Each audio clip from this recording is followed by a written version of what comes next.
આવી રીતનો જગતરૂપ જે મોટો આડંબર જોવામાં આવે છે તે સાચો હોય કે ખોટો હોય તો પણ તે જેમાં રહેતો હોય તે પદાર્થ શૂન્ય હોય જ નહીં. જેમ બધાને જે જોવે છે અમારે જોતા જ ન મળે. બધાને જે ડોલરને ભોગો જોવે એ અમારે જોતા જ ન મળે. હે તો પછી તો શું છે? કેમ આમ છે એમ થાય ને એનાથી કેમ આમ છે? એને લેવો તો બીજાને ક્યાં ખૂટી જાય છે? એને લેવો હોય તો લેવામાં શું વાંધો છે? તો કેમ આમ છે? એનો જવાબ શું મળે? ન મળે. અજ્ઞાની સંસારનો જવાબ ન મળે કે કેમ આમ છે. બધા અમે સાચે કે ખોટે, ખરે કે ખોટે રહ્યા છીએ ને, આખું જગત રહ્યું છે એને એકલાને જુદા પડવાની જરૂર છે. અને જન્મ મરવાનું બધાને હરખું છે, સુખ દુઃખ એ બધાને હરખા છે. અને જો અનંત શુદ્ધ ચિદાકાશ એ અનંત શુદ્ધ ચિદાકાશ કહીએ તો એની તો વાત જ થાય એવી નથી. એમાં તો પછી બીજું કંઈ છે જ નહીં, બીજું કંઈ સંભવતું જ નથી. તો પછી હવે આમાં છીએ આપણે પછી આની મજા ન લઈએ? હું કામ દુઃખી થઈએ? શું કહે? એટલે એમાં આમ કેમ આમ છે? શું થયું છે? અને કંઈ થયું જ? મગજને કંઈ થયું?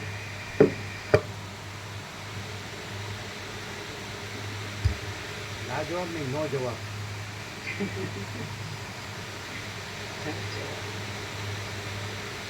ન મળે જવાબ ન મળે. જે કીધું કે અનંત પૂર્ણ અનંત શુદ્ધ ચિદાકાશ જ છે એ તો શબ્દો છે, અનુભવ તો નથી. ના, એ પોતે કોઈને એમ કહો કે તમે ડોલરને ભોગો મૂકી દો અને અનંત શુદ્ધ ચિદાકાશ જ છે, એ તો છે જ, એ જ રહ્યો. કોઈ ન કરે એવું. મૂર્ખ કાંઈ મૂર્ખ નથી. અનંત સુધી ચિદાકાશ બરોબર એ ના નહીં, પણ ડોલર ભોગો હું મૂકી દઉં એ વાતમાં કોઈ માન નહીં. એવો હું કાચા કાનનો નથી. પાકા કાનનો જો કાન પાક્યો અને ટીપા નાખતા નથી આવડતા, બહાર જ જાય. જો આને ટીપા નાખતા નથી આવડતા, બહાર જ જાય. આ ખાલી હોમિયોપેથીનું એમડી કર્યું નકામું. શું થાય શું થાય? જવાબ ન મળે. જે અનંત પૂર્ણ શુદ્ધ ચિદાકાશ કે છે ઈ જ છે ત્યાં, અને એની અંદર બીજી કોઈ ભ્રાંતિ જ નથી. પોતે મોટા મોટા શબ્દો અમને અનુભવાતા નથી ભાઈ. જે કે અમને છે તો હમણાં આ મોઢામાં મહેસાણા ડેરીની આઈટમ જાય ને એ બહુ થઈ ગઈ. એ પોતે એટલું પૂર્ણ હોય કે એમાં બીજી ભ્રાંતિ જ નથી હોતી. એટલે કઈ મગજ ફરી ગયું છે અને નથી ખબર એવું. એટલે હું અજ્ઞાની સંસારની ખબર પડે તો એ જે નો રહે, એને એવી ખબર પડતી હોય તો એ જે નો રહે એ બીજાનું કામ જોવે કે આમ છે ને તેમ છે, વસીટ આમ છે ને વસીટ તેમ છે. મતલબ પોતે જ ન રહે તો ખાલી અનંત પૂર્ણ બોલવાના શબ્દો જ રહ્યા. અનુભવ તો પોતે જ ન રહે, બીજાનું શું કામ કહેવાનું છે કે આ આનંદ પૂર્ણ રહ્યા છે? એટલે આ બધી ભ્રાંતિ છે, કલ્પના છે, શબ્દો જ છે ખાલી. પ્રેક્ટિકલ ન કહેવાય. પ્રેક્ટિકલ શું? અમે અજ્ઞાની સંસારી રહીને બોલીએ ને તો તમને પહોંચવા જ ન દે. તમે ગમે એટલા ભ્રમદાની હોય ને વેદાંતિ બોલો, અમે અજ્ઞાની સંસારી છીએ એ રીતે બોલીએ ને તો તમને પહોંચવા જ ન દે. બોલો શેમાં દુઃખ છે, શેમાં સુખ નથી? કહો. પુરુષ દેહ હોય તો સ્ત્રી દેહમાં સુખ નથી, સ્ત્રી દેહ હોય તો પુરુષ દેહમાં સુખ નથી, ઘરમાં સુખ નથી, ધનમાં સુખ નથી, પ્રજામાં સુખ નથી, સોનામાં સુખ નથી, સારા કપડાં લત્તામાં સુખ નથી, સારા વાસણ સારું રાચરચીલુંમાં સુખ નથી, સારા જે ખાનપાનમાં સુખ નથી, સારા ઇન્દ્રિયોના વિષય ભોગોમાં સુખ નથી, સારી પ્રોપર્ટીમાં સુખ નથી, સારા ધન સંપત્તિ હોય, રાજ્ય ભોગોલક્ષ્મી એમાં સુખ નથી. એમાં સુખ નથી. અમે અજ્ઞાની સંસારી બોલીએ ને તો વસીટ બંધ થઈ જાય. બોલો તમને તો બોલતા નથી આવડતું ને ખાલી ભ્રાંતિ રહેવું છે ને અનંતપૂર્ણ ગોખ્યા કરવું છે. બોલો અમે અનંતપૂર્ણ રહીએ ને તોય ભ્રાંતિમાં માસ્ટર છીએ. હા કે છે લ્યો, ભ્રાંતિમાં માસ્ટર.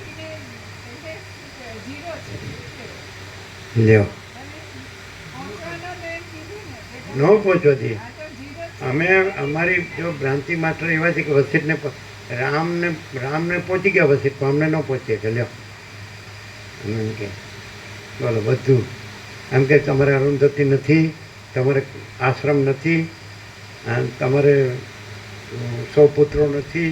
લ્યો શું કે વસિષ્ઠ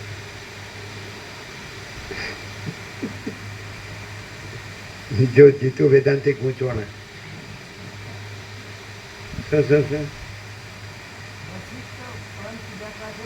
અમે એમ કહીએ વસીને અમે ભલે અબુદ ગમાર ગામડિયા રહ્યા અગડબમ અમે કાંઈ ગબા જેવા રહ્યા અમે ભલે રહ્યા પણ અમને તમારી જરૂર નથી.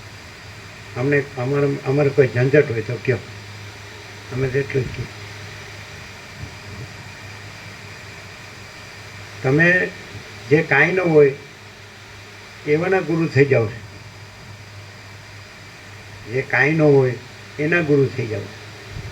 પણ એ કાંઈ ન હોય એવું કાંઈ છે જ નહીં. ખરેખર તો અનંત શુદ્ધ ચિદાકાશથી અનંત શુદ્ધ ચિદાકાશ આ શબ્દ છે અને વસિષ્ઠનો શબ્દ 100% સત્તરાની નિસંશય છે.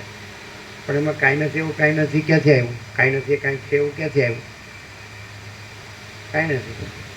તો જ્યાં કાંઈ નથી, ભલે અમે અનંત શુદ્ધ ચિદાકાશ શબ્દ ન જાણતા હોય પણ કાંઈ નથી એવું અમારામાં કાંઈ નથી. ભલે અમે ગબા છીએ કે ગમાર છે, ગામડાના આગળ અવણ અજ્ઞાન ભોથવું છીએ, ઇનોસન્ટ સમય નિર્દોષ કે નિર્વિકાર, અમે કાંઈ જાણતા નથી. પણ અમને તમારી જરૂર નથી. અમારે કાંઈ ઝંઝટ હોય તમારામાં અમારા ગુરુ થઈ જાઓ.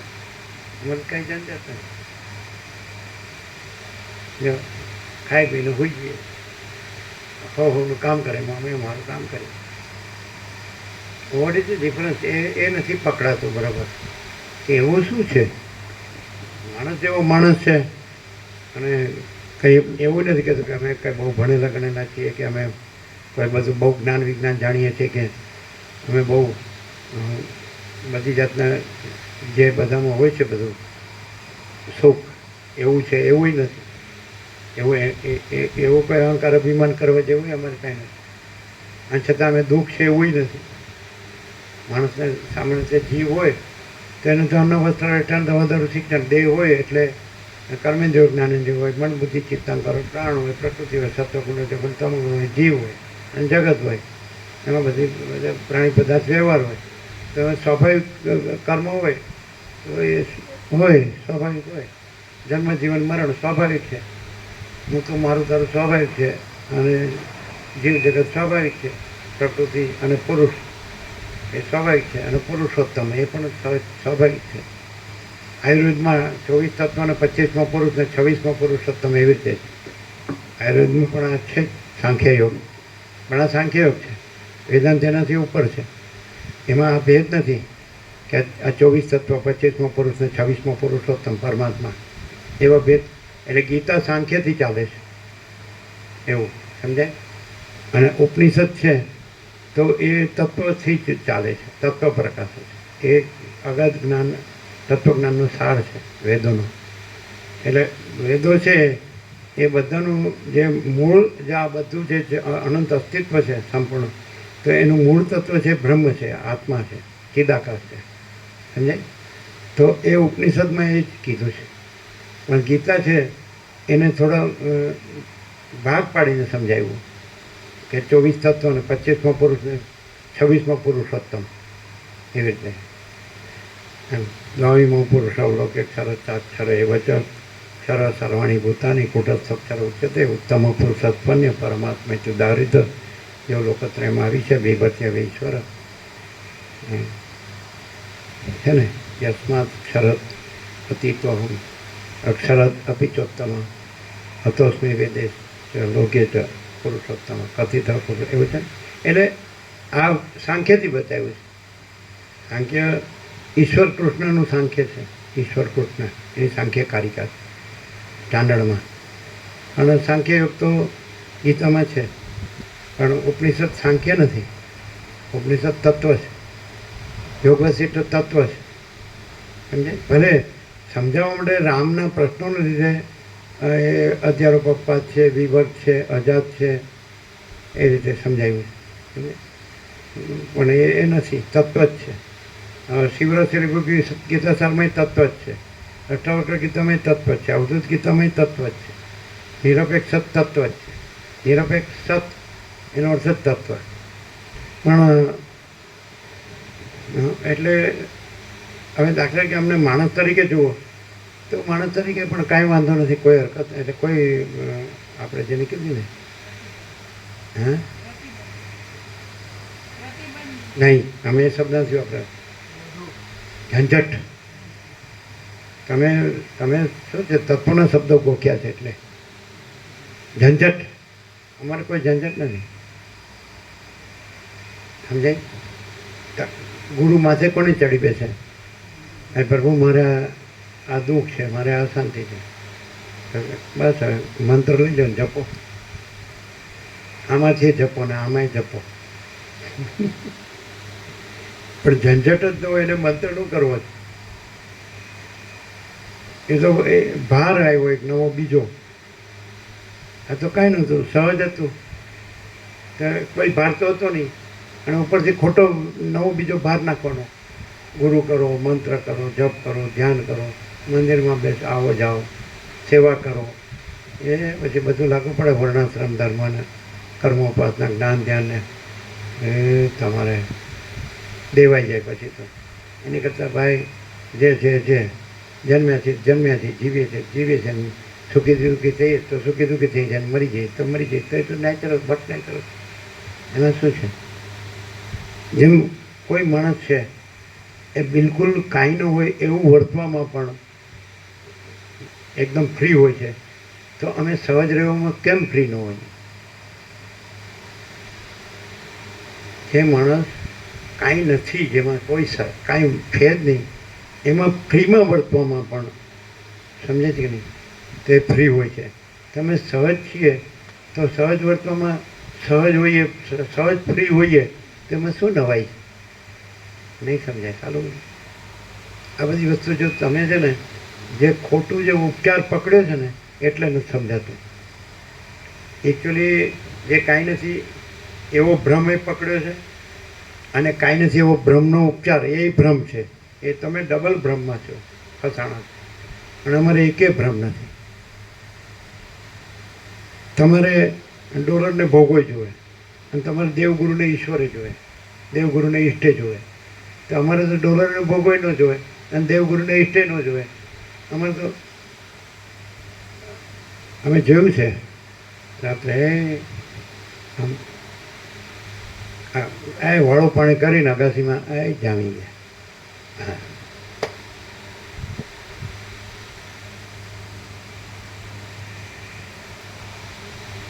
હવે તો આનો પાર આવી ગયો. શું સમજાય? નહીં, ન સમજાય. કેવું તમે છે ને સમજણપૂર્વક બોલો છો, અમે સમજણ વગર બોલીએ છીએ એટલે તમને સમજાતું નથી. એ તમારી સમજણ કઈ ખબર? એક ભ્રમ ભારની સમજણ છે. ભ્રમ ભાર. અમારે કોઈ ભ્રમ ભાર છે જ નહીં. મસ્તીથી બધું જ શુદ્ધ, સાચું, પૌષ્ટિક હતું. કોઈ ફૂડ પોઈઝન નથી. અને કોઈ આ બધા તનના મનના કોઈ રોગો નહોતા.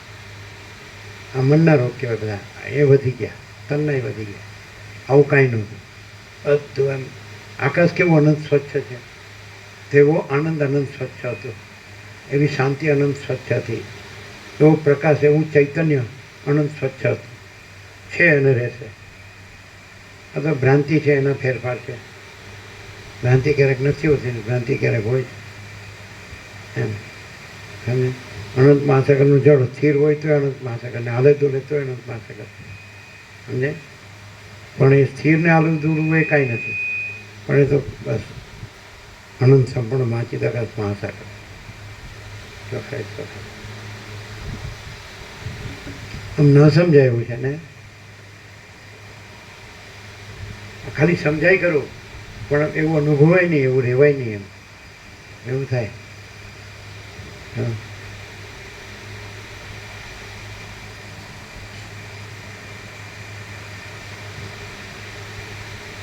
અમે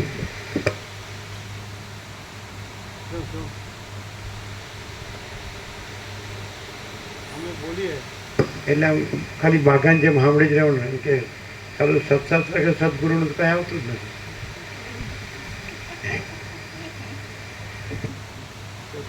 હે ને શું કેવો ભાસ થાય? સામાન્ય અણસાર આવે કેવો આ કશું જ નથી. ઝંઝટ કશું હોય તો આ બધો ખોટો ભાર માથે આવી પડે. એક ઝંઝટનો ભાર અને ઝંઝટ ઉતારવાનો ભાર, પણ એ ક્યાંથી? એ નેચરલ ન કહેવાય. ઝંઝટ છે જ નહીં, એ નેચરલ કહેવાય. અને ઝંઝટ ઉતારવાનું એ છે જ નહીં, એને નેચરલ કહેવાય. એ તો પછી કૃત્રિમતા આવી ગઈ. અકૃત્રિમમાં કૃત્રિમ સંભવે જ નહીં. શું કહેવાય? ખ્યાલ આવે ખરો? અણસાર આવે? શું છે આ વાત? શું વસ્તુ છે? શું આખો પ્રકાશ છે એમાં અમે આ હું અને જગત એવું કંઈ માનીએ એ ઝંઝટ, તો એ ઝંઝટનોય ભાર હોય. રાજ્ય ભોગો લક્ષ્મી કે દારેશના પુત્રેશના વિત્તેશના લોકેશના એવું. અને પાછું એ ઝંઝટને દૂર કરવા માટે ગુરુ ને શાસ્ત્ર ને ઈષ્ટ ને એ રીતે પાછું ઈશ્વર ને એવી રીતે. એટલે એ ડબલ. જ્યારે ઝંઝટ જ નથી તો આખો પ્રકાશ પોતે પૂર્ણ સહજ. ઝંઝટ નથી તો કીધું તો બધે સાંભળ્યું છે. એટલે કીધું. તો નહોતું કીધું? ના, તો નહીં. સાંભળ્યું હતું કે નહીં? કોણે સાંભળ્યું? ઝંઝટ નથી તો આખો પ્રકાશ પોતે છે એવું કંઈક કીધું. ઝંઝટ જ નથી એટલે આખો પ્રકાશ. એટલે આપણે સારી રીતે બોલીએ એટલે પછી બરોબર કહેવાય. એ રીતે નહીં. હવે જોઈએ છે, સાક્ષાત જોઈએ છે. સાક્ષાત જોઈએ છે. એ આપણું